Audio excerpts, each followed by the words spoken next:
मी सांगेल तुम्हाला, पाठीवरून हात फिरवणारा बाप आणि तोंडावरून हात फिरवणारी माई या जगातून निघून गेली। स्वामी तिन्ही जगाचा, आई विना भिकारी। पाठीमागचा आवाज बंद करा, तो काम करा म्हणा, त्यांना आवाज नका करू। कितीही मोठा माणूस असू द्या, मोठा म्हणजे मी श्रीमंत म्हणत नाही, कितीही मोठा माणूस असू द्या, त्याचं वय 40 असू द्या, MH 50 असू द्या, 60 असू द्या, 70 असू द्या, 80 पर्यंत त्याचं वय असू द्या, सांगू द्यात मला, जोपर्यंत त्याचे मायबाप जिवंत आहे तोपर्यंत त्याला अगदी लहानपण जाणवत असतं। मायबाप गेल्याच्या नंतर माणसं पोरके होतात, उघडे पडतात। मायबाप गेल्यानंतर एक वनवा पेटतो, मायबाप गेल्याच्या नंतर एक सावली नाहीशी होत असते।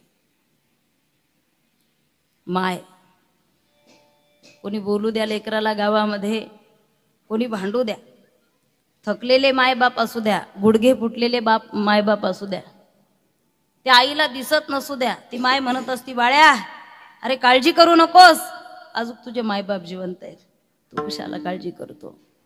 ही मोठं धर्मसंकट प्रत्येकाच्या आयुष्यामध्ये येत असतं, मैराळ कुटुंबावरती।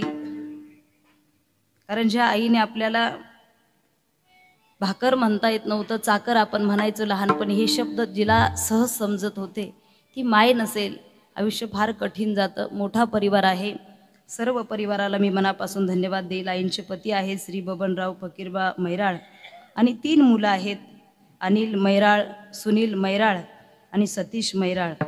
या सर्व कुटुंबाला मी मनापासून धन्यवाद देते। आणि पुतणे आहेत, पुतणी आहे, भाऊ आहे, सर्वच परिवार आहे, 3 सुना आहेत। भगवत चरणी प्रथम प्रार्थना करते, या कुटुंबाला सावरण्याची ताकद देव। आई 2 दिवस गावाला गेली की घर उघडं पडतं, आई कधी येणार आहे हे सापडत नाही, आई कधी येणार आहे ते सापडत नाही। माय कायमची निघून गेली, अवघड आहे ना महाराज। डोंगराच्या पलीकडे गेलेला सूर्य परत उदयाला येतो, एकदा निघून गेलेले, सोडून गेलेले मायबाप परत भेटत नाही।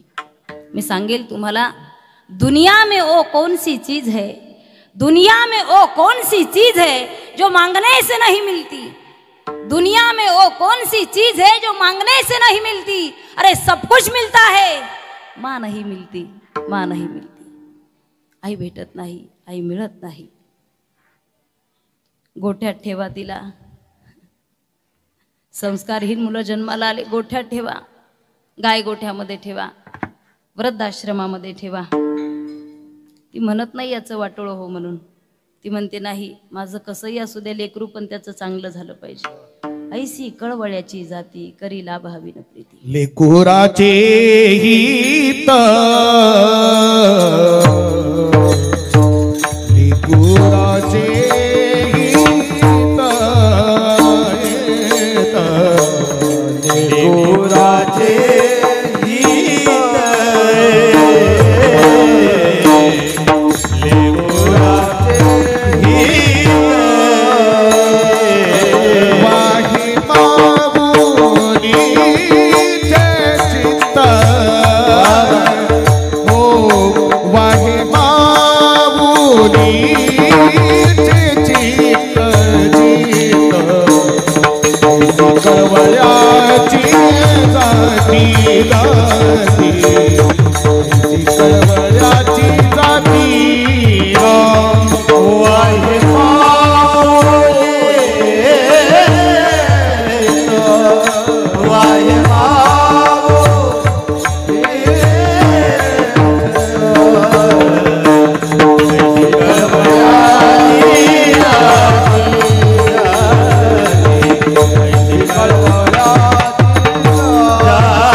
तुकोबाराय आपल्या भाषेमध्ये सांगतात माय कशी आहे ज्याला समजत नसेल त्याच्यासाठी सांगतात ऐशी कळवळ्याची जाती.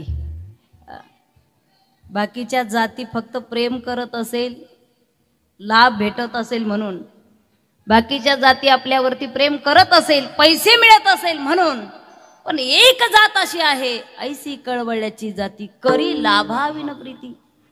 तिला माहित नाही की तुमच्यावर प्रेम केल्याने तिचा लाभ होणार आहे, तोटा होणार आहे, तिला काहीच माहित नाही, पण करी लाभाविन प्रीती. लाभ तिला माहित नाही आणि त्याचा विचारही तिने कधी केला नाही. की मा या जगातून निघून जाते ना, माणसं पोरके होत राहतात. एखाद्या लेकीचं माहेर कधी हरवतं माहितीये? बापाने साडी घेतली नाही तेव्हा नाही, भाऊ विचारत नाही तेव्हाही तिचं माहेर हरवत नाही. मायबाप गेल्याच्या नंतर वाट विसरत असते मुलगी. भरपूर गाड्या असतात भावाकडे, बंगला मोठा असतो, पण ती म्हणती नाही रक्षाबंधनला येणं होणार नाही, आता दिवाळीला येईल. नाही दिवाळीला येणं झालं तर पुढच्या दिवाळीला येईल, पण हे केव्हा मायबाप नसेल तेव्हा. पण मायबाप असेल ना महाराज, फक्त निमित्त लागतं त्या लेकीला. आईला एकदा डोळ्याने पाहिलं ना मग दिवाळी झाल्यासारखं वाटतं. म्हणजे ते 150 रुपयाची साडी घेऊ द्या, 200 रुपयाची घेऊ द्या, सर्व कुटुंबाला परत एकदा पुरुष एकदा सावरण्याची ताकद भगवंताने देव. बहुसंख्येने जमलेले इथं परिसरातून आलेली आणि सर्व ग्रामस्थ मंडळी, तुम्हा सर्वांना मी मनापासून धन्यवाद देते. हा धर्म मंडप आहे, धर्म जागराचा मंडप आहे. एकल्याचा नवता खेळ म्हणून मेळ मेळविला जमविला. ऐका व्रताचे महिमान, ऐका व्रताचे महिमान, नेम्याच्या रती जन गाती ऐकती हरी कीर्तन, ते समान विष्णुसी. इथं येण्यासाठी अनेक जन्माचे सुकृत बदरी. पशु काय पाप पुण्य जाणती, पशु काय पाप पुण्य जाणती.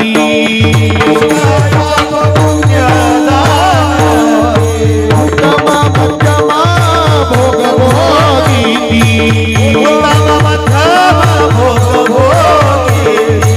काही एका उपजता मारती.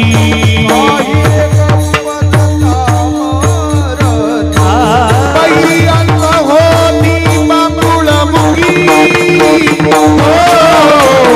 लक्ष थोडाची न चुकेला, लक्ष थोडाची न चुकेला. बाई अंग होती बांबुळ मुगी. लक्ष थोडाची न चुकेला.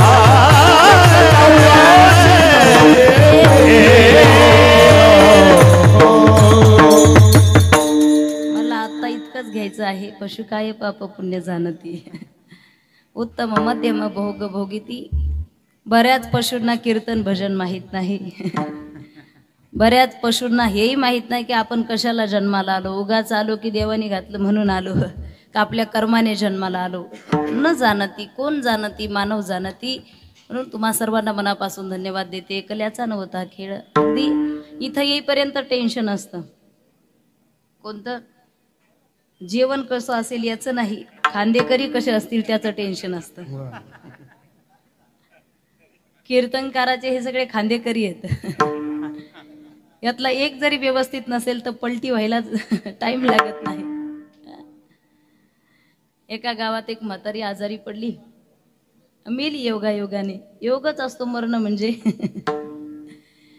आणि गावातले लोक म्हटले आमच्या 5वीला नाही, 12ला नाही, 13व्याला नाही, मौतीला नाही, कशातच म्हातारी आली नाही, आम्ही सुद्धा जाणार नाही. नकार दिला. पाटील म्हटले, पोलीस पाटील म्हटले मी करतो तिचा अंतविधी. पाटलाने 200-200 रुपये दिले 4 जणांना. ते 4 जण 6च्या नंतर घर सापडत नाही असे. आणि त्याने स्वतःकडून 100-100 त्याच्यात घातले. किती झाले? 300 झाले. टाकून आले, उचलली म्हातारी. कशाची बांधली? उचलली. पुढचे 2 ड्रायव्हर होते, ते म्हटले अरे रस्त्याने तर सगळेच जातात. म्हणलं रस्त्याने सगळेच जातात, आपण पांदीने वड्याने जाऊ. वड्याने निघाले.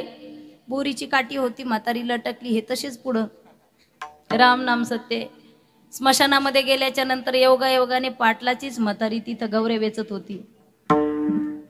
मागचे 2 जण म्हटले काय योगायोग आहे. म्हटलं आपल्याला गौरे आणायची गरजच नाही, फक्त लाकडं आणायची, म्हातारी फुकून द्यायची तिथलीच. खूप सुंदर गोड आवाज आहे रामकृष्ण महाराजांचा, खूप सुंदर आवाज आहे. आणि पिकलिया सेंद कडूपण गेले. परमार्थामध्ये जसा जसा माणूस पिकत जातो म्हणजे परमार्थ रुजल्या जातो, परमार्थ आपल्यामध्ये रुजल्या जातो, त्याचा स्वाद येत असतो. काहींच्या फक्त ओळखीच असतात, मी याला ओळखतो, मी त्याला ओळखतो, फक्त ओळखी असतात.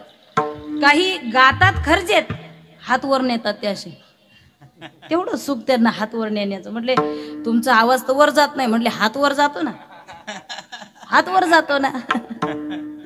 फार गोड आवाज आहे. तुम्हाला मनापासून धन्यवाद देते. हरिभक्त परायण बाळकृष्ण महाराज सुरासे. कृष्ण आहेच प्रत्येकाच्या नावात.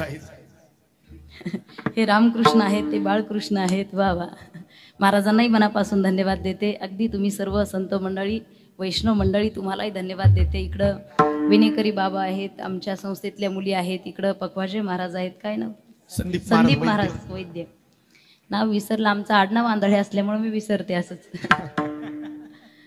संदीप महाराज या ठिकाणी गोड वादन करतायत बरं का. आमचे वैद्य बाबा म्हणायचे मृदंग वाजल्याने हात मृदू झाले पाहिजे, काहींचे निबर होतात. आणि फार गोड असा या ठिकाणी पखवाजाची साथ आहे. वाटलं नव्हतं मला एवढा सुंदर कार्यक्रम, एवढा भव्य निवेदन असेल. एका दिवसाचा कार्यक्रम आहे, दत्त जयंतीचा प्रेड आहे आणि ही सगळी टाळकरी मंडळी उपलब्ध होत नाही. पण हा जो परिसर आहे, मला अगोदरच सांगितलं आणि आम्हाला माहीत आहे, रामप्रभूच्या पदस्पर्शाने पुनीत झालेली त्रेतायुगापासून ही भूमी आहे. अनेक सप्ताह या भागामध्ये होतात, अनेक वैष्णव या भागामध्ये येतात आणि तुमच्या वरती पडलेला हा प्रसार आहे, प्रचार आहे. स्थिर होतात माणसं परमार्थाने, तेने सदा चित्ता समाधान, नुसती वळवळ इतर ठिकाणी. म्हटले पूर्वी असं होतं, लाईफ इज अ मनी होतं पूर्वीच्या काळामध्ये. आजही तुम्ही 10 वर्षापूर्वीचा थोडासा विचार जर केला आपण, पैसा पाहायला मिळत नव्हता. ज्याच्याकडे 15-20 एकर जमीन आहे त्याच्याकडे कधीतरी लाख रुपये 2 लाख रुपये माल गेल्यानंतर यायचे. आता मजुराकडे सुद्धा तेवढे पडून आहेत, पडून. म्हणजे पूर्वी असं होतं लाईफ इज अ मनी, आता असं आहे लाईफ इज अ टाइम. लोक म्हणतात एखादा सप्ताह करायचा असेल तर 5,000 रुपये देऊन टाकतो वर्गणी, पण काय झालं माझं येणं होणार नाही सप्ताहाला, कारण टाइम नाही माझ्याकडे, वेळ नाही. माझा वेळ जर इतर ठिकाणी घालवत बसलो तर मी कामं कधी करायचे, फार कामं आहेत माझ्या पाठीमागं. म्हणजे याही क्षणी तुकोबारायांना माहित होतं की कलियुगामध्ये वेळ फार कमी आहे लोकांकडे. तसं सत्ययुगाचा जर आपण विचार केला महाराज, सत्ययुगामध्ये किती आयुष्य होतं? 1 लाख. किती होतं? सत्ययुगामध्ये 1 लाख आयुष्य होतं. त्रेतायुगामध्ये 1 शून्य कमी झाला. किती झालं? 10,000. द्वापार युगामध्ये त्यातला 10,000तला 1 शून्य कमी झाला. किती राहिलं? 1,000. आता कलियुगामध्ये 1,000तला 1 शून्य कमी झाला. खाली किती राहिलं? 100. आता जर आणखी एखादा शून्य कमी केला तर 10 वर्षात गोट्या खेळून सुद्धा होत नाही माणसाच्या. आणि अशाही क्षणी तुकोबाराय म्हणतात माणसाकडे अल्प आयुष्य आहे तरी सुद्धा मानवी देहाने विचार विनिमय जीवन जगावं. क्षणोक्षणी हाची करावा विचार. मग तुकाराम महाराजांना पाहिली पुराणे धांडोळली दरुशने याचा अभ्यास होता. जगताचा अभ्यास केला माझ्या तुकोबारायांनी. संत दिसायला साधे असतात पण संत नवती जगा मानसा सारी. जर संत तुकोबाराय लोकांना कळाले असते, मंबाजी बुवाने काठीने मारलंच नसतं ना महाराज, मारलं असतं. जगद्गुरु तुकोबाराय लोकांना कळाले असते, गाढवावरती बसवलंच नसतं. काय विभूती आहे. मंबाजी बुवाने बदा बदा मारलं काठीने, लाता मारल्या. संध्याकाळी तुकोबाराय कीर्तनाला उभे राहिले, मंबाजी बुवा दिसत नाही. सगळी मंडळी आहे, मंबाजी बुवा दिसत नाही. जर मंबाजी बुवा कीर्तनाला नसेल तर मी कीर्तन करणार नाही. माझा चांगला श्रोता गमावतोय मी, नाही मी कीर्तन करणार. आले मंबाजी बुवाकडे. उच्चांक पहा परमार्थाचा. आता सध्याची परिस्थिती अशी आहे, एखाद्याने एखाद्याच्या गाडीला कट मारला तर माणसं 5-5 किलोमीटर त्याचा पाठलाग करतात आणि तिथं जाऊन त्याला हाणतात. ज्या माणसाने काठीने बदा बदा मारलं तो माणूस कीर्तनाला येत नाही म्हणून तुकोबाराय थांबले. का येत नाही? आले मंबाजी बुवाकडे. झोपलेले होते मंबाजी बुवा. मंबाजी बुवा, रागावलात का माझ्यावरती? तुम्हाला वाटत असेल मला राग आला. नाही मंबाजी बुवा, चला तुम्ही कीर्तनाला. जर तुम्ही माझ्या कीर्तनाला आला नाहीत मंबाजी बुवा तर मला आनंद भेटत नाही. चला कीर्तनाला. मंबाजी बुवा काहीच बोलत नाही. मंबाजी बुवा, तुमचे हात फार नाजूक आहे. माझं काय तुकाचं, माझं काय? या तुक्याला लागत नाही, राग येत नाही. मंबाजी बुवा, तुमचे हात नाजूक आहे. मला मारलं, तुमचे हात दुखतायत का? दाबून देऊ? मला 2-3 लाथा मारल्या, मला काही नाही झालं. तुमचे पाय दुखत असतील, दाबून देऊ मंबाजी बुवा? दाबून देऊ? मी तुमची सेवा करून देतो, हात जोडतो. चला ना कीर्तनाला मंबाजी बुवा, चला कीर्तनाला. मंबाजी बुवाच्या डोळ्यातून घळाघळा अश्रू वाहू लागले. ढसा ढसा रडायला लागले. अरे, ज्या माणसाला मी मारलं तो माझे पाय दाबायला घरी येतो. मंबाजी बुवाने विचारलं तुकाराम महाराजांना, तुकोबाराय, नेमकं तुम्ही आहेत कोण? नेमकं आहेत कोण तुम्ही? तुकोबारायने सांगितलं, मी कोण आहे मला विचारण्यापेक्षा देवाला जाऊन ते पुसा पांडुरंगा, पुसने ते पुसा पांडुरंगा, पुसने ते पुसा पांडुरंगा, पुसने ते पुसा पांडुरंगा. म्हणे तुका म्हणे दिसतो मी कैसा, म्हणे तुका म्हणे दिसतो मी कैसा, पुसने ते पुसा पांडुरंगा, पुसने ते पुसा पांडुरंगा. म्हणे तुका म्हणे दिसतो मी कैसा, म्हणे तुका म्हणे दिसतो मी कैसा, पुसने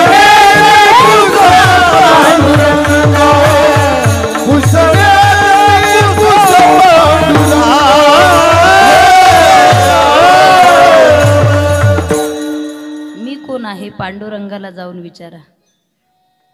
कधी कधी मी कोण आहे हे सांगण्यासाठी लोक 2-2 तास टाइम घालवतात. रात्री आम्हाला एक गिऱ्हाईक भेटलं. मी कोण आहे म्हटलं, भूक लागली हो मला. ते म्हणले, नाही मी कोण आहे. मी कोण आहे म्हटलं, कोण आहे? आपल्या 2-3 कंपन्या आहेत, आपले एवढे ट्रॅक्टर आहेत, 2 बुलेट आहे, एवढ्या गाड्या आहेत. मी कोण आहे म्हटलं, संप्रदायासाठी काय काम आहे म्हटलं, एका मंदिराला ते किरेन पाठवलं म्हटलं, तेवढंच नक्की आहे, बाकी हे सगळं जाणार आहे म्हटले. आपण काय आपलं वर्णन करावं? तुकोबार आहे म्हटले, त्या पांडुरंगाला जाऊन विचारा, कारण त्याला सगळं माहिती आहे. त्याला सगळं माहिती आहे. लोक त्याच्या पुढं त्याच्या मंदिरामध्ये जातात आणि नवस करतात, हे दे ते दे. अरे त्याला कळत नाही का तुला काही कमी आहे? परवाचं कीर्तन आमचं पाली गणपतीला झालं. कार्यकर्ते मंडळी म्हटले, महाराज तुम्हाला ते गणपतीचं श्रीफळ देतो, जरा पुढं या पुढं या. आम्ही गर्दीतून पुढं गेलो. पुजारी होते तिथं. पुजारी, आम्ही गणपतीचं दर्शन घेतलं, बाप्पाचं, पुजाऱ्याचंही घेतलं. घेतल्याच्या नंतर त्यांनी 2-3 श्लोक म्हटले, 2-3 मंत्रही म्हटले. तांदूळ हातात घेतले, अक्षदा माझ्या हातात दिला, महाराजांच्या हातामध्ये जोडीने होतो ना आम्ही तिथं, हे महत्वाचं आहे ना. महाराजांच्या हातात दिला आणि म्हटले, पाणी टाकतो, संकल्प सोडा आणि तुमचा नवस बोला. म्हणजे त्यांना सवय झाली ती. लोक आले, दक्षिणा ठेवली की नवस बोलतात. म्हटलं काहीच नवस नाही. म्हटलं काहीतरी असेल ना. म्हटलं काही नाही, एकच नवस आहे, धर्म कार्याची सेवा घडो, धर्माची सेवा घडो, देशाची सेवा घडो. हाच नवस आहे माझा. मरेपर्यंत त्या धर्माची सेवा मला घडो. तुम्हाला सांगू, आपण धर्माची जर सेवा केली तर तुम्हाला बाकी सांभाळायचं गरज नाही, धर्मच तुम्हाला सांभाळतो. तुकोबाराय स्वतःचा परिचय करून देत असताना म्हणत नाही, मी पंचम वेद गाथा निर्माण केला, पाण्यावरती माझा गाथा त्या ठिकाणी तरंगला, मी असा आहे, मी तसा आहे असं म्हणत नाही. तुकोबाराय म्हटले, मला काय विचारता? पांडुरंगाला जाऊन विचारा ना, पांडुरंग तुम्हाला सांगेल. देवाने सांगणं म्हणजे, देवाने सांगणं म्हणजे एखादा पेताड एखाद्या पेताड्याचं वर्णन करू लागला, एकदा गाढव उंटाचं वर्णन करू लागला की ते वर्णन थोडंसं बराबरीचं वाटतं, पण देवाने वर्णन केले ना. गाढव म्हटलं उंटाचं काय स्वरूप आहे, पाय सरळ आहेत म्हटलं, मान सरळ आहे. तुमच्या लक्षात येते ना उंटाचं काय स्वरूप आहे. मग आता उंटाचं वर्णन झाल्याच्या नंतर तो म्हटला माझं जर एवढं वर्णन केलं तर मी करू का तुझं थोडंसं वर्णन. उंट म्हटला गाढवाचा आवाज किती सुंदर आहे म्हटला, एकाही पट्टीत बसत नाही, फट्टीतून चालतो असा मधून. किती आवाज सुंदर आहे. आपल्या जवळच्याच माणसाने आपलं काय वर्णन करावं ज्याला ज्ञानही नाही, पण पांडुरंग सांगतात तुकोबराय कोण आहे, आणि ते तुकोबराय या जगहितासाठी उपदेश करतात या अभंगाद्वारे. क्षणोक्षणी हाची करावा विचार. माहिती वेळ नाही सगळ्यांकडे, माणसं पैसे द्यायला तयार आहे पण वेळ द्यायला तयार नाही, तरी तुकोबराय म्हणतात क्षणोक्षणी हाची करावा विचार. मग तुकाराम महाराजांना असं म्हणायचं होतं का ज्याच्याकडे वेळ नसेल त्याने तासा तासाला करावा विचार. याच्याही पेक्षा कुणी जास्त बिजी असेल त्याने दिवसा दिवसाला का होईना एकदा करावा विचार. याच्याही पेक्षा बिजी असेल वर्षातून का होईना एकदा करावा विचार. याच्याही पेक्षा कोणी जास्त बिजी असेल तर त्याने मरताना का होईना एकदा अंतकालेच मामेव स्मरण मुक्त्या कलेवरम. अंतकाळी का होईना एकदा करावा विचार. पुनरपी जननम पुनरपी मरणम. हे जन्म आणि मृत्यू हा कालचक्र मानवी देहाला लागलेली एक कीड आहे. याच्यातून निघायचं असेल तर एकदा करावा विचार. मग नुसतं करावा विचार म्हणत नाही तर हाची करावा विचार तुकोबराय म्हणतात. चकाराने आणण्याची आवृत्ती होते, हाची तेची तेच हेच. टेम्पो भरून माहेरचे लोक आले, घरात बसायलाच जागा नाही, त्यात चुलते आले. मुलगी त्या काकाकडे गेली, चुलत्याकडे गेली, म्हटली यावर का चहाला. काका तुम्हीच. तुमच्या लक्षात आलं म्हणजे या चहाला. आता सगळे नाही, काका म्हटलं की च लावला फक्त तिने पुढं. मग काकाच्या लक्षात आलं च लावला म्हणजे बसायला जागा थोडी कमी आहे, मग आपणच गेला पाहिजे ना, का टेम्पोच न्यायला पाहिजे. च लक्षात येतंय ना. हाची करावा विचार. लोक दिसायला सारखे आहेत, कपडे सारखे घालतात, विचार मात्र भिन्न भिन्न आहे. म्हणून तुकोबराय म्हणतात हाची करावा विचार. गुरुवर्य वैकुंठवासी वैद्य बाबा नेहमी सांगायचे कोण कोणता विचार करेल सांगता येत नाही. 2 जण वट्यावरती बसले, त्यातलं एक जण विचार करू लागलं. म्हटले काय, आपल्या दारासमोरून 4-5 म्हशी रोज जात आहेत. म्हशी अगदी नटून ठटून जात आहेत म्हशी. तो म्हटलं म्हैसी फार सुंदर आहे, आणि त्यातल्या त्यात एक म्हैस तर खूपच सुंदर आहे. काय साम्य आहे तिच्या मध्ये माझ्यामध्ये. कधी कधी कोण काय जुळण्याचा प्रयत्न करेल सांगता येत नाही. म्हणजे तिचे कानच सारखे आहेत, माझ्यासारखे आहेत. पण हा म्हटला हे बघा ती म्हैस एवढी सुंदर आहे, त्यातली एक, त्या म्हशीचे शिंग सुद्धा गोल आहेत आणि माझं डोकं सुद्धा गोल आहे. जर म्हशीच्या शिंगात मी डोकं घातलं तर परफेक्ट बसेल का. असा 6 महिने विचार केला वैद्य बाबा सांगायचे, आणि एक दिवस डोकं घातलं. विठ्ठल विठ्ठल हर विठ्ठल विठ्ठल विठ्ठल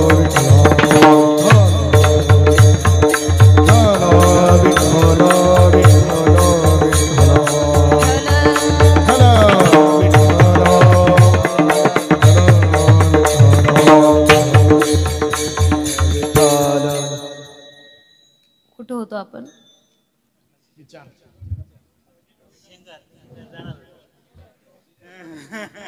वाह वाह क्या बात आहे. म्हशीच्या शिंगात डोकं घातलं.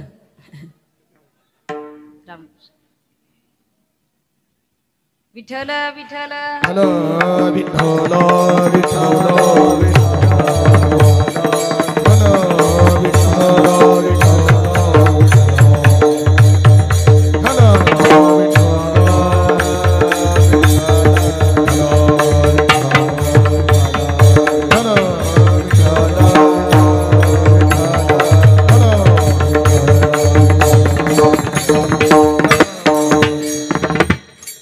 म्हैस होती ती. शिकलेली जरी असेल तरी ती, एज्युकेटेड जरी असेल तर ती म्हैस होती. याने जसं म्हशीच्या शिंगात डोकं घातलं, म्हैस उधळली. उधळल्याच्या नंतर गावाच्या बाहेर एका गटारामध्ये याचं डोकं त्या म्हशीच्या शिंगामध्ये अडकलेलं आहे. वाचवा वाचवा ओरडू लागला मोठ्याने, वाचवा, जर मला या शिंगातून बाहेर काढलं नाही तर काही क्षणामध्ये माझा मृत्यू होईल.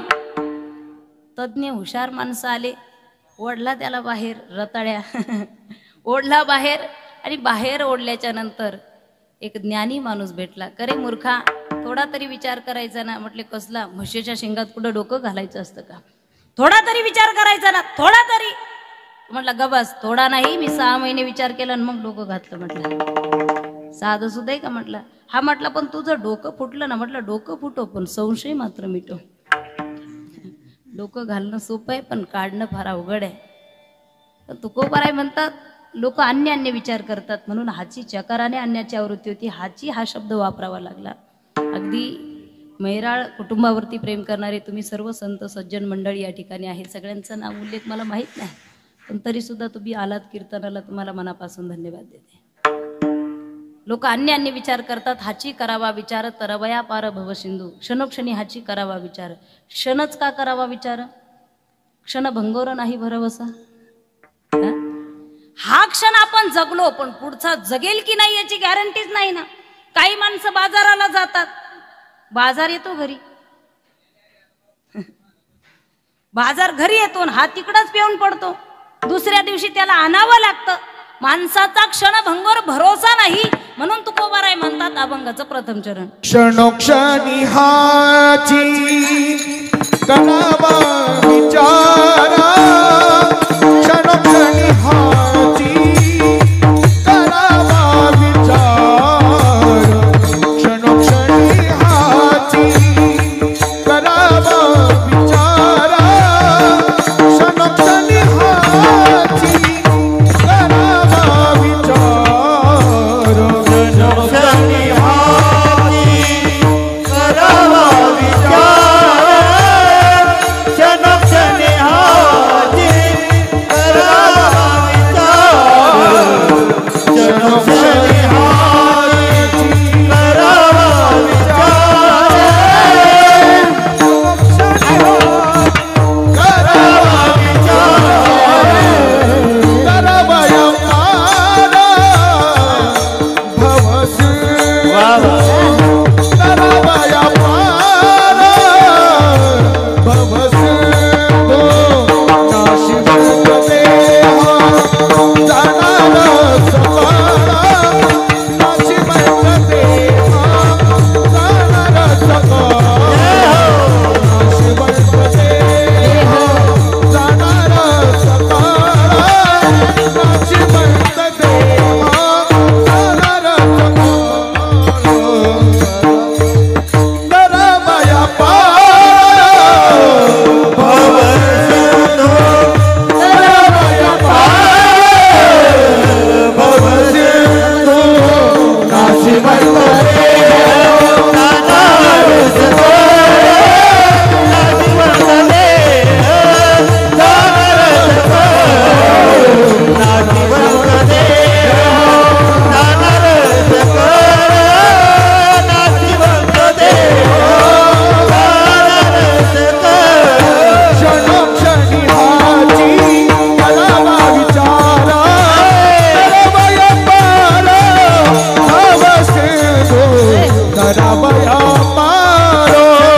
क्षणी हाची करावा विचार. करावया पारा भवसिंधू. करावया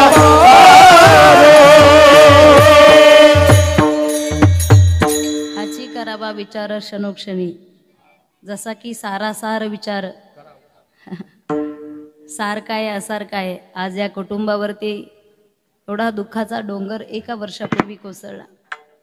मी सांगेल तुम्हाला कोणतंही कुटुंब असू द्या त्यामध्ये मैराळ कुटुंब आईने संस्काराने घडवलं. महाराज त्यांच्या चिरंजीवाने मला सांगितलं ताई तुमचं कीर्तन घेण्याचं कारण एकच आहे. म्हटलं काय? आमची आई तुमचं कीर्तन ऐकायचे. भाग्यवंता घरी भजन पूजन त्याची वाट पाहे रघुनंदन. संपत्ती थोडीशी कमी कमवली तरी चालेल पण संस्काराची देण आयुष्यभर पुरली पाहिजे लेकरांसाठी. नाही तर आळंदीच्या इंद्रायणीच्या घाटावर असे अनेक लोक आहेत की ज्यांनी कोट्यावधी रुपयाचे बंगले मुलांसाठी बांधून ठेवलेत आणि ते बेघर होऊन त्या घाटावरती राहतात. अगदी त्यांच्याकडे जर तुम्ही कधी गेला तर ते आवर्जून सांगेल तुम्हाला. इंद्रायणीच्या घाटावरती बरेच लोक पाहायला मिळतात वारीला आल्याच्या नंतर. बेवारसच, कपडे नाही घालायला, पण माऊली तिथं उपाशी राहू देत नाही बघा. ज्या लेकराला जीव लावला, लहानचं मोठं केलं, जन्म दिला, त्याच्यापेक्षा माऊली जास्त सांभाळते त्यांना. संकट आल्याच्या नंतर माऊली आठवते काही लोकांना.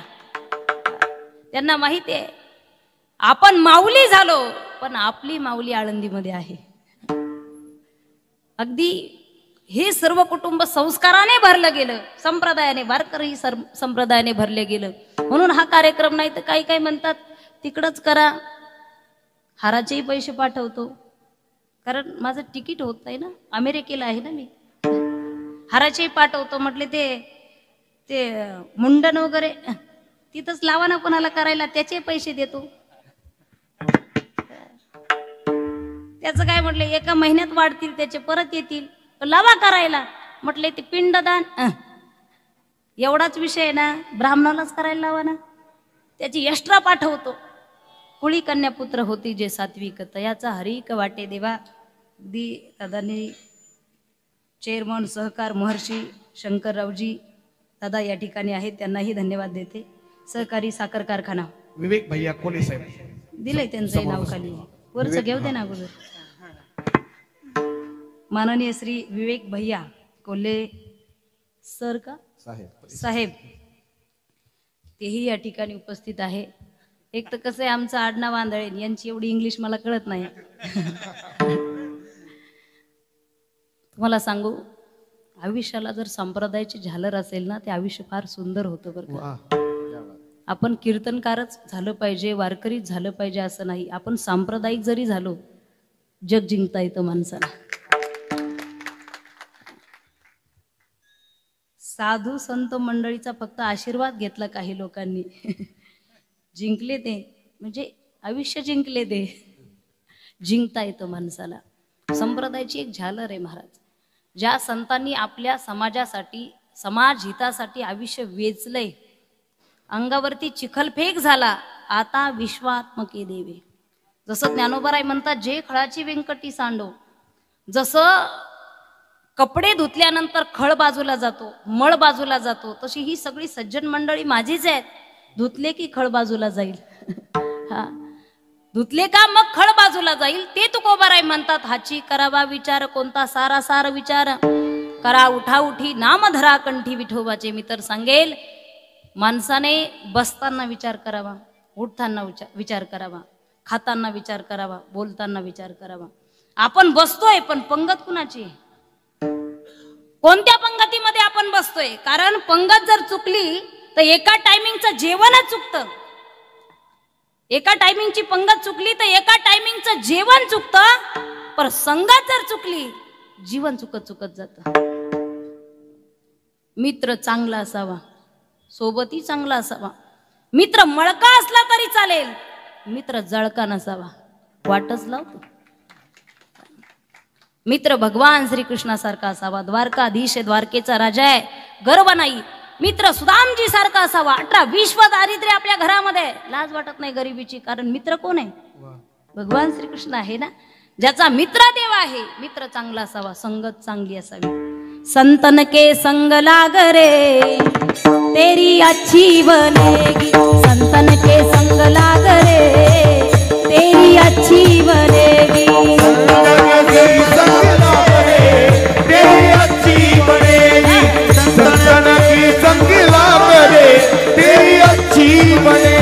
अच्छी बनेगी तेरी बिगड़ी बनेगी, अच्छी बनेगी तेरी बिगड़ी बनेगी, अच्छी बनेगी तेरी बिगड़ी बनेगी,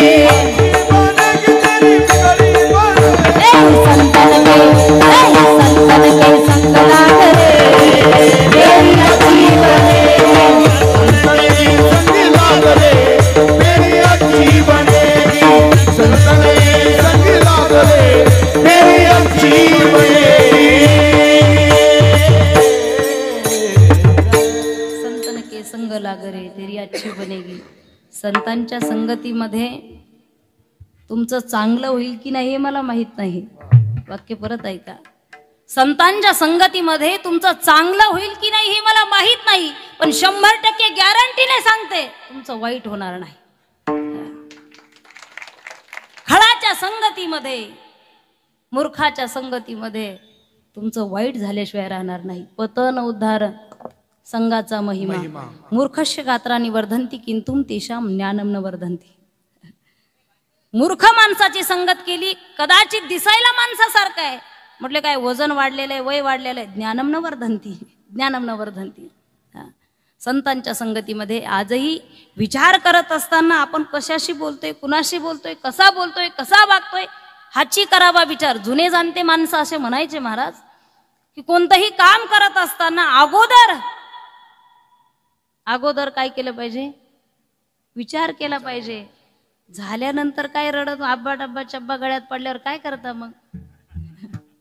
एक जण म्हटलं फक्त फोटोतच पाहिलं आणि घेतलं लग्न लावून. म्हटलं अरे तिथं जायचं, विचार करायचा. आता विचार एवढं सोपं आहे का म्हटलं. आता निम्म घेऊन जाईल परत, ती तशी जाणार नाही. कोणती गोष्ट करत असताना आपण विचार करावा. अरे जीवन जगत असताना आपल्यापासून इतरांना त्रास होऊ नये हाची करावा विचार. काहींचं जीवन फुलासारखं आहे, काहींचं जीवन काट्यासारखं आहे. फुलाचं जीवन किती सुंदर आहे महाराज. अरे प्रेम करणाऱ्या माणसाने जर फुलाला हातामध्ये घेतलं त्याला सुद्धा फुल सुगंध देतं.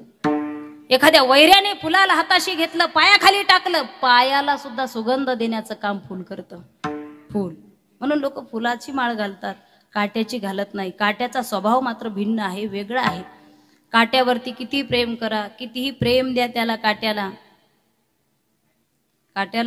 कितीही प्रेम द्या तुम्ही, किती चांगलं बोला काट्याला. काटा दिसायला सुंदर असेल, एज्युकेटेड असेल, ड्रायक्लीनचे कपडे असेल, पण स्वभाव काटा असेल तर टोचल्याशिवाय राहत नाही.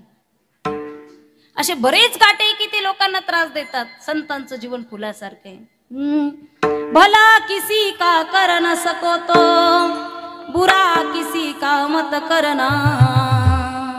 भला किसी का कर न सको तो बुरा किसी का मत करना. पुष्प नहीं बन सकते तो तुम काटे बन कर मत रहना. काटे बन कर मत रहना. काटे बन कर मत रहना. आपल्यापासून इतरांना त्रास होणार नाही.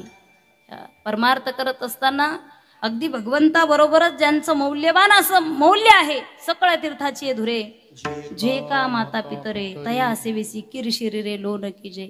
माय बाप केवळ कासी तिने नवजावे तीर्थासी. लोक म्हणतात परमार्थासाठी आळंदी पंढरीला आलं पाहिजे का, काशीला जाऊन काशी केली पाहिजे का. अरे नाही, काशीला गेलात तरी चालेल, मायबापाला सांभाळा. हीच मोठी काशी आहे तुमची. जर तुम्ही मायबापाला सांभाळा तर भगवंत तुमच्या घरामध्ये नांदायला येईल. आज या कुटुंबाकडे पाहत असताना एक आदर्श डोळ्यासमोर उभा राहतो. 3 सुना आहेत, पण तिघीने व्यवस्थित सांभाळलं. नाही तर वाटे केले जातात मायबापाचे वाटे. काय महिनाभर तिकडं महिनाभर इकडं. एक कवी वर्णन करतात, मी सांगेल. सकळ तीर्थाची धुरे. ज्या मायबापाला सगळ्या तीर्थाचं पुण्य मानलं जातंय, एक कवी म्हणतात त्या मायबापाची वाटणी केली जाते. सकाळ सकाळ दोन्ही सुना लागल्या कलकलू. सकाळ सकाळ दोन्ही सुना लागल्या कलकलू. गप्प बसणारे नवरे मग हळूच लागले बोलू. बोलता बोलता हमरी तुमरी बाचाबाची वाढली. धाकट्यानं मग हळूच एक नवी युक्ती काढली. म्हटलं दादा, एकात्रात काही आपलं पटणार नाही, वेगळं निघाल्याशिवाय घरचा प्रश्न काही सुटणार नाही. थोरल्याने होकार दिला, पंचायत बोलवायला निघून गेला. 50 वर्षाचा संसार अंगणात यांनी जमा केला. 50 वर्षाचा संसार अंगणात यांनी जमा केला. ते मायबाप एकमेकांकडे बघू लागले. अरे भरल्या धरल्या घराची किती रे स्वप्न रंगवली होती. भरल्या धरल्या घराची किती रे स्वप्न रंगवली होती. पोटाला चिमटा देऊन काडी काडी जमवली होती. काडी काडी जमवली होती. लक्ष द्या. झालं का रे सगळं वाटून. झालं का रे सगळं वाटून. सरपंचाने हळूच आवाज दिला. मायबाप त्यांच्याकडे बघू लागले. अरे कळवळणारं मन त्यांचं म्हणू लागलं, विधात्याला देवा, अरे असला दिवस दाखवण्याआधी वांझुट का नाही केलंस. वांझुट का नाही केलंस. आजही संस्कारहीन मुलं जन्माला येतात, त्यावेळेस खूप यातना होतात महाराज. त्यावेळेस खूप दुःख होतं. आज मी तुम्हाला सांगून जाईल, त्या इंद्रायणीच्या घाटावर सकाळी सकाळी एक रिक्षा येऊन थांबली होती. एकदा त्या रिक्षातून 2 तरुण उतरले. एका तरुणाने रिक्षातल्या त्या बॅगा पिशव्या घेतल्या आणि खाली टाकून दिल्या. दुसरा तरुण उतरला. रिक्षामधले मायबाप खाली ओढून त्या घाटावरती बसवले. हे सगळं दृश्य आळंदीकरांनी पोरांनी पाहिलं, काही ग्रामस्थांनी पाहिलं आणि विचारलं त्या तरुणांना, का हो कोणतं गाव तुमचं? आजही ती न्यूज तुम्हाला यूट्यूबला पाहायला मिळेल. घडलेली घटना आहे, काल्पनिक नाही सांगत मी तुम्हाला. कोणतं गाव तुमचं? आमचं हडपसरमध्ये मांजरी गाव. बर, मग हे सामान कुणाचं आहे? रिक्षातून उतरलेल्या तरुणाने सांगितलं, कुणाचंही विचारू नका, आमचं सामान आहे, आमचं आहे. बर, हे मायबाप कुणाचे आहेत? जे आता तुम्ही घाटावर सोडण्यासाठी आला ते मायबाप कुणाचे आहेत? त्यातला दुसरा तरुण म्हटला, असं विचारू नका, ते मायबाप सुद्धा आमचेच आहेत, आमचे मायबाप आहेत, आमचे मायबाप आहेत. अहो मग तुमचे मायबाप आहे तर घरी घेऊन जा, सेवा करा त्यांची. एक जण म्हटला, घरी खूप त्रास देतात म्हणून घाटावर सोडण्यासाठी आणलंय. मला तुम्हाला विचारायचंय, एकाच आईच्या पोटी एक शहाणा मुलगा जन्माला येतो आणि त्याच आईच्या पोटी एक वेडा मुलगा जन्माला येतो. आई कुणावर जास्त प्रेम करते? ती म्हणती, ते दुसरं शहाणा आहे, याला माझी गरज आहे. तशीच रिक्षा आळंदीच्या पोलीस स्टेशन मध्ये घेतल्या गेली. घडलेली घटना आहे. तिथं गेल्यानंतर माणसाला माणसाची योग्यता कळते. साहेबांनी सांगितलं, कोण मूर्ख मुलं आहेत, कोण आहेत संस्कारहीन, कळत नाही का त्यांना? ज्या मायबापाने तळहाताचा पाळणा केला त्यांना इंद्रायणीच्या घाटावर सोडून जात आहेत. नालायक, कळत नाही का त्यांना? नालायक ही काही शिवी नाहीये, शब्दकोशातला एक शब्द आहे. कोणत्याही लायकीचे नसलेले पुढं फक्त ना लावा. टाका त्यांना आतमध्ये, टाका आतमध्ये. कळेल 2-3 महिने आत राहिल्यानंतर मायबाप काय असतात त्यांना कळेल आत गेल्यावर. हे शब्द ज्या आईला दिसत नाही तिच्या कानापर्यंत पोहोचले. हे शब्द ज्या बापाला चालता येत नाही त्या बापाच्या कानापर्यंत पोहोचले. चाचरत उतरले मायबाप रिक्षाच्या खाली. हात जोडून उभे राहिले, हात जोडून उभे राहिले. साहेब काय म्हणालात तुम्ही? संस्कारहीन मुलं आहेत, नालायक आहे, मूर्ख आहे, आम्हाला घाटावर आणून सोडलं म्हणून तुम्ही त्यांना आत टाकायला निघालात साहेब? नाही साहेब, नाही. आमच्या मुलांनी आम्हाला आळंदीच्या इंद्रायणीच्या घाटावर सोडण्यासाठी आणलं नाही साहेब. आमच्या मुलाचा काही दोष नाही त्याच्यामध्ये साहेब. आमचे मुलं चांगलेच आहे साहेब. त्यांनी आम्हाला सोडलं नाही साहेब. आम्हीच आमच्या मनाने म्हटलो आम्ही इंद्रायणीच्या घाटावर राहतो. मायबाप म्हणतात त्याला. जगामध्ये सगळ्यात मोठं माफ करणारं न्यायालय जर कोणतं असेल ते मायबाप आहे. दुसरं कोणी तुम्हाला माफ करणार नाही, ते मायबाप आहे. जाऊ द्या साहेब, सोडून द्या आमच्या मुलाला. अशा अनेक घटना मी तुम्हाला सांगेल, अनेक घटना सांगेल. 4थीचा मुलगा माय गेली, बापाने सावत्राई घरामध्ये आणली. सावत्राई काम सांगायची, बाळ्या हे कर ते कर, हे कर ते कर. शाळा बुडायला लागली. एकदा प्रेस करायला सांगितलं, सावत्र माईची साडी जळाली. घमघम वास सुटला, माई पळत आली. अरे मी सांगितलं होतं ना तुला साडी जाळू नकोस, जाळलीस का? आता शिक्षा दिली पाहिजे. वाघ खाली, खाली वाघ, माझी महागडी साडी जाळलीस, खाली वाघ. बाळ्याला वाटलं खाली वाकायला सांगते, पाठीमागून लात मारेल, तोंडावरती पाडेल. माय माय असते, सावत्र माय माय असते. पण क्रूर स्वभावाचे असतात काही माणसं. त्या बाईने पाठीमागून लात मारली नाही, गरम लाल बुंद झालेली इस्त्री हातामध्ये घेतली, बाळ्याचा शर्ट वर केला आणि जळती इस्त्री त्याच्या पाठीवरती ठेवली. यातना झाल्या, वेदना झाल्या. आईच्या फोटो जवळ गेला, रडायला लागला. माय तू जर असती तर असा प्रसंग माझ्या जीवनामध्ये आला नसता. तू जर असती तर असा वनवा पेटला नसता. कशाला सोडून गेली आई स्वर्गाला, कोण वागविला तुझी या लाडक्याला.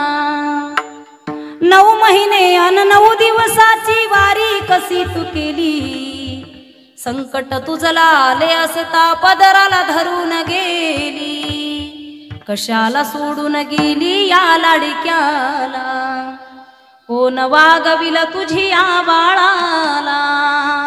नाते आपुले लई दिवसाचे कळले नाही मला. सोडून गेली कायमची तू विसरू कसा ग तुला. नाते आपुले लई दिवसाचे कळले नाही मला. सोडून गेली कायमची तू विसरू कसा ग तुला.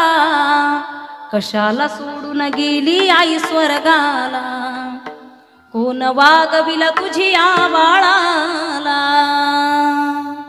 मायबाप, आज या कुटुंबामध्ये आई गेली आणि बाप आहे. त्या बापाला जपत असताना बापाची ती बनेन फाटलेली आपल्याला आठवते महाराज.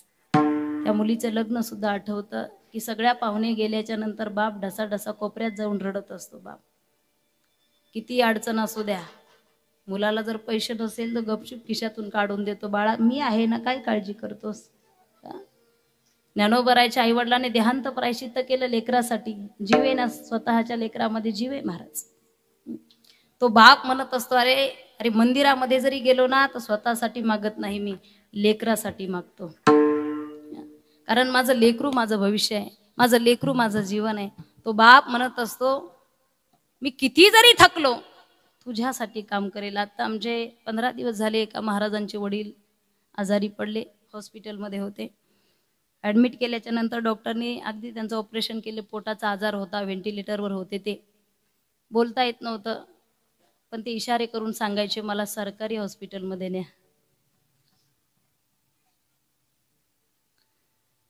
इशारे करून सांगायचे, मला इथं ठेवू नका, इथं बिल येईल ना जास्त, मला सरकारी हॉस्पिटल मध्ये न्या.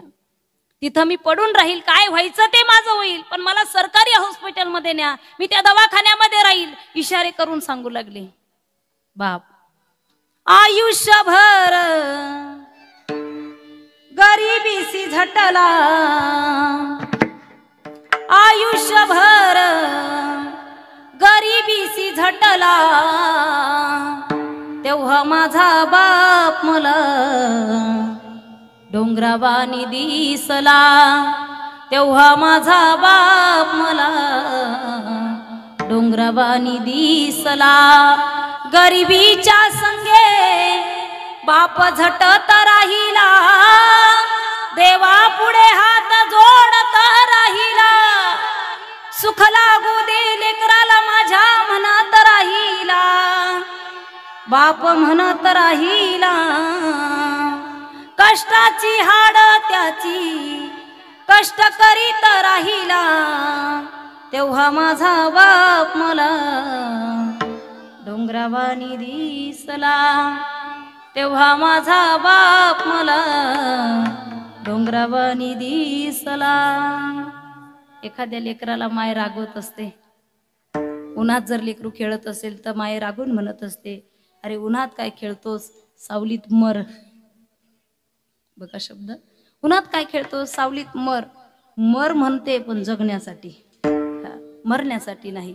किती जरी तू करशील मजला मार झोड, आई गाई तुझी माया पेड्याऊनी गोड, आई गाई तुझी माया पेड्याऊनी गोड. किती टाकसी तू आम्हा अंगावरी हात, कुठे लागती पिलांना मांजरीची दात. ती मांजर या घरातून त्या घरातून पिल्याला उचलत असते, तोंडाने दात लागू देत नाही. तसं मायबाप आपल्यावरती प्रेम करत असतात. आणि हेच मायबाप लौकिक जीवनामध्ये जपतात, अलौकिक जीवनामध्ये संत जपतात. तुम्ही संत माय बाप कृपावंत, काय सांगू आता संतांचे उपकार, मज निरंतर जागविती. आणि ते संत तुकोबाराय जागवत असताना म्हणतात, हाची करावा विचार, सार करावा विचार. साराचा विचार करावा. दुधातून 2 पदार्थ बाहेर येतात. विरजन घातलं तर 2 पदार्थ येतात. एक असतं तूप आणि दुसरं बोला ना. एक तूप येतं विरजन घातल्यानंतर आणि दुसरा ताक येतं. वा वा. आमच्याकडे मेल्यावर जाळतात, तुमच्याकडे कसे? माझी भाषा लक्षात येते ना. नाही तर कधी कधी आहे ना, म्हणजे कोकणात जर गेलं तर त्यांचे शब्द वेगळे असतात. विरजन घालतो आपण दुधाचं आणि मग त्यामध्ये एक तूप बाहेर येतं, दुसरं ताक असतं. तूप काय सगळ्याच पाहुण्याला वाढतो का आपण? तूप घ्या तूप घ्या तूप पंक्तीला नाही.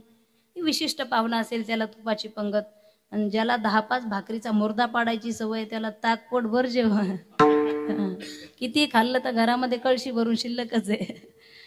परमार्थ सार आहे. संसार फलकट तो संसार. नका घालू दूध जया मधी सार ताकाचे उपकार तरी करा ताकाचे उपकार तरी करा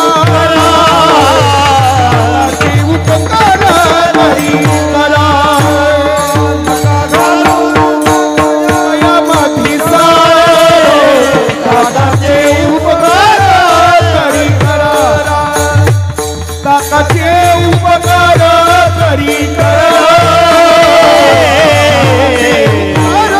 तरी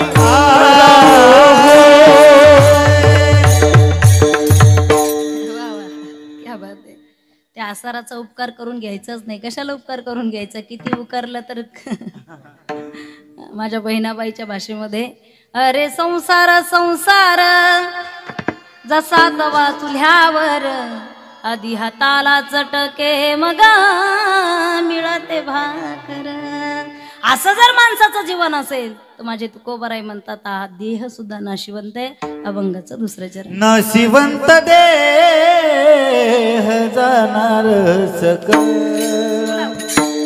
नाशिवंत देह जाणार नाशिवंत देह जाणार सकल, नाशिवंत देह जाणार सकल.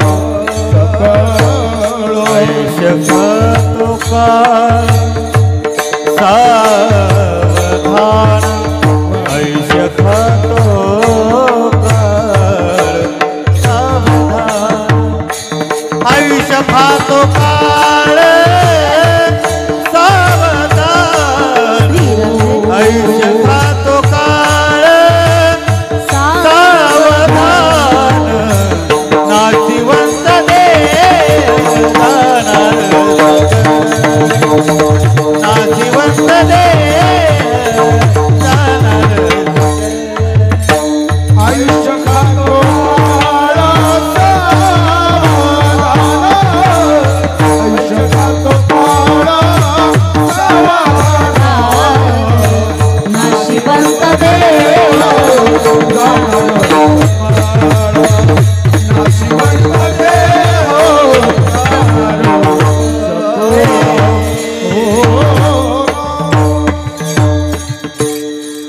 शब्दचा हा अर्थ आपल्या लक्षामध्ये येतो. नाशिवंत देह, देह जाणार सकळ, आयुष्य खातो काळ सावधान. अभंगही सगळ्यांच्या पाठातील आहे, गोड अभंग आहे. नाशिवंत देह. इलेक्ट्रॉनिक वस्तूची गॅरंटी दिली जाते बाजारामध्ये. टीव्हीची किंमत विचारली 30,000 रुपये, वॉरंटी म्हटले 6 महिन्याची आहे ना, म्हणजे वॉशिंग मशीन 6 महिन्याची गॅरंटी आहे. आणखी काय घेतलं, फ्रीज वगैरे, त्याची गॅरंटी येते. या माईकची सुद्धा गॅरंटी आहे. म्हटले आमची, म्हणजे तुमची नाही. इलेक्ट्रॉनिक वस्तूची गॅरंटी दिली जाते. टीव्ही घ्या, फ्रीज घ्या, वॉशिंग मशीन घ्या, काही घ्या, त्याची गॅरंटी आहे. डॉक्टर तुमचा पाहुणा असला तरी गॅरंटी देत नाही. एक जण गेला डॉक्टरकडे, डॉक्टर साहेब फुकट नको. म्हटले मग 10 लाख रुपये घ्या, पण संत वचनाप्रमाणे या कलियुगामध्ये 100 वर्षाचं आयुष्य आहे, मला ते जगण्याची गॅरंटी द्या. डॉक्टर आहात तुम्ही, मला गॅरंटी द्या, गॅरंटी कार्ड द्या. डॉक्टरने सांगितलं तुमचे 10 लाख तुम्हालाच राहू द्या, मी माझे देतो. कारण मी डॉक्टर असून सुद्धा मला माझी गॅरंटी नाही. क्या भरोसा इस जिंदगी का, साथ देती नहीं है किसी का. जिंदगी एक किराए का घर है, जिंदगी एक किराए का घर है. एक ना एक दिन बदलना पड़ेगा, एक ना एक दिन बदलना पड़ेगा, एक ना एक दिन बदलना पड़ेगा. जिंदगी एक किराए का घर है, जिंदगी एक किराए का घर है. एक ना एक दिन बदलना पड़ेगा, एक ना एक दिन बदलना पड़ेगा, एक ना एक दिन बदलना पड़ेगा. मौत जब तुझको आवाज देगी, घर से बाहर निकल